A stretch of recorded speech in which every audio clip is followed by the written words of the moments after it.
을 이른바 반토막 났다 이런 표현을 많이 하고 있습니다. 그래서 올해 부동산 시장이 더욱 궁금해집니다. 이런 가운데 2분기에 집값이 바닥을 치고 하반기부터는 주택가격이 서서히 회복될 것이라는 이른바 2분기 집값 바닥론이 부상하고 있습니다. 그 외 한 주간 부동산 소식까지 함께 정리해 보겠습니다. 서울부동산 경제연구소의 최문석 소장님 함께했습니다. 안녕하십니까? 네, 안녕하세요. 네, 우선 올해 부동산 여러 가지 예측이 나올 수 있는데 특징이 뭐가 있을까요? 네, 올해 부동산 특징은 좀 다양한데요. 네. 신도시나 무슨 새로운 건물을 짓는 것이 아니고요. 재건축 시장이라든가 이제 재개발 시장의 물량이 상당히 많이 늘 예정인데요. 네. 전체적으로 보면 11,300가구 중인데요. 11,300가구 중에서 보통 6,942가구는 바로 전매할 수 있는 그런 분위기로 가고 있고요. 예. 두 번째는 뉴타운 물량이 많이 늘 것 같습니다. 뉴타운 물량이 3,000가구 이상 되는 데가 가재울 뉴타운인데요. 네. 이 가재울 뉴타운에서 비롯해서 지금 뉴타운 물량만 6,440가구인데요. 보통 가재울 뉴타운 같은 경우는 워낙 규모가 크기 때문에 뉴타운 물량이 이제 많이 늘어난다는 게 큰 이슈가 될 수 있고요. 그리고 네. 무엇보다도 이제 강남권의 아파트는 많이 이제 사라지고요. 중요한 것은 신규 물량인데도 강남권에서는 400가구밖에 안 되는 상황이고요. 그리고 9호선 개통을 가지고 있는 역세권 주변에서는 지금 분양 물량이 한 1,900가구 정도가 지금 예정돼 있고요. 네. 이렇게 많이 물량이 예정돼 있지만 실질적으로 이제 매매가 잘 안 되고 또 분양이 잘 안 되고 있는 그런 상황이다 보니까 아무래도 올해 이슈는 전세를 싸게 살 수 있는 그런 시장이 어떤 서민한테는 상당히 큰 도움이 되지 않을까 이렇게 보고 있습니다. 네. 또 전체적으로 언제쯤 부동산 경기가 살아날 수 있을까 분석을 해보면 하반기가 괜찮아질 것 같다. 즉 2분기 바닥론 얘기를 많이 하고 있는데요. 2분기라 그러면 우리가 4, 5, 6월 정도 이쪽에 이제 바닥을 보고 있는데 어떻게 현실화될 가능성이 좀 있습니까? 네, 글쎄요. 최근에 지금 저도 이제 지방의 몇 군데 도시를 돌아다녀보고 또 네. 주변에 중소기업 회장님께서도 오시고 그랬는데요. 중요한 부분은 실물 경제가 너무 어려운 상태이고요. 무엇보다도 지난해에 펀드라든가 증권 하락이라든가 이런 중산층이 어느 날 갑자기 없어졌다고 보시면 되겠습니다. 네. 집을 살 수 있는 그런 세력이 없어졌기 때문에 당분간 하반기 가지고는 힘들 것 같고요. 적어도 한 2년 정도는 좀 이를 악물고 버텨야 되지 않을까 이런 생각이 듭니다. 지금까지 잘못됐거나 아니면 하락한 추세가 시장이 안정되려면 몇 개월이나 1년 정도 가지고는 참 힘들 것 같고요.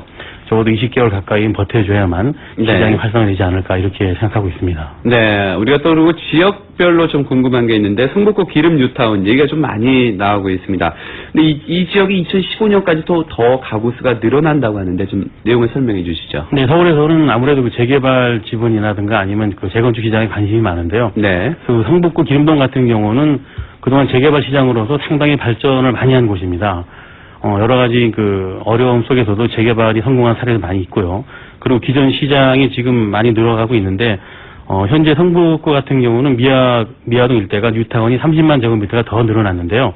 이것은 기존 알려져 있는 시장 기름 뉴타운이, 거의 90만 제곱미터가 있는 상태에서 30만 제곱미터가 늘어나면서 가구 수가 이제 한 3,000가구에서 2,000가구가 더 늘어났습니다. 네. 그래서 5,000세대가 넘어섰는데, 서울의 재개발 물량이 5,000세대가 이렇게 대규모로 들어가는 것은 성북 기름동이 한 뉴타운보다 두 번째로 크지 않을까 이렇게 보고 있는데요.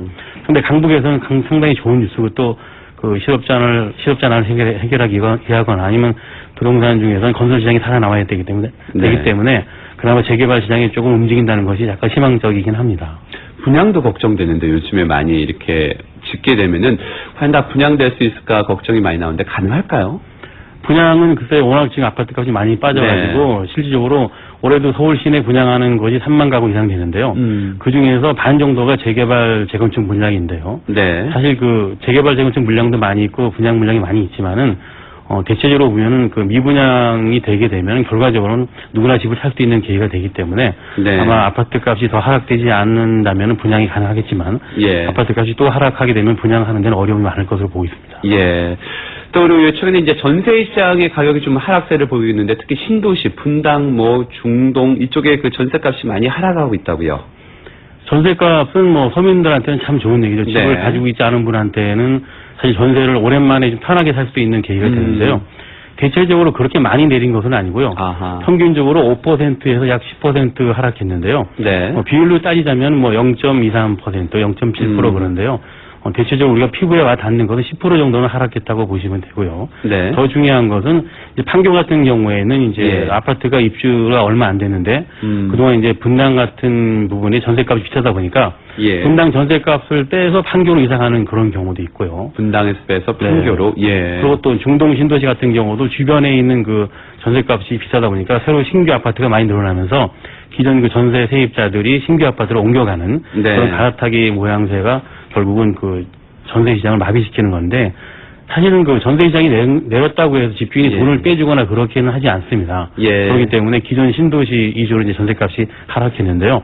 아마 이 하락한 전세는 오히려 2009년도에는 가장 비용을 쓰고 서민들한테는 큰 혜택이 되지 않을까 이렇게 보고 있습니다. 예, 지금 시간이 1분 정도 남았는데 마지막으로 이제 궁금해진 것이 강남 그 재건축 최근에 그 어떤 식으로 이제 호가들이 나오고 있는지 궁금한데요. 어떻습니까? 네, 강남 재건축은 뭐 사실상 그 고층 아파트 재건축은 조금 시간이 걸릴 것 같고요. 또 예. 대포동이라든가 반포처럼 저층 중원 아파트나 이런 것은 워낙 그동안 말이 나왔었기 때문에 대체적으로 이제 2천만 원에서 3천만 원 호가가 상승한 건 사실입니다. 네. 하지만 이것도 이제 현 정부에서 좀 더 화끈한 그 완화 정책을 내줘야만 재건축이 가능하고요. 일단 호가가 2, 3천만 원 올랐다고 해서 당장 거래로 연결되기는 어렵기 때문에 네. 아마 이게 실물 경제가 풀리는 거와 비슷하게 해결되지 않을까 이렇게 보고 있고요. 예. 무엇보다도 용적률 완화가 지금보다도 좀 더 많이 완화해줘야만 되고 사실은 이 중에 이제 용적률 올려준 부분에 대해서는 30%나 50%를 보금자리 주택으로 정부에서 회수를 하기 때문에 용적률이 더 완화돼야만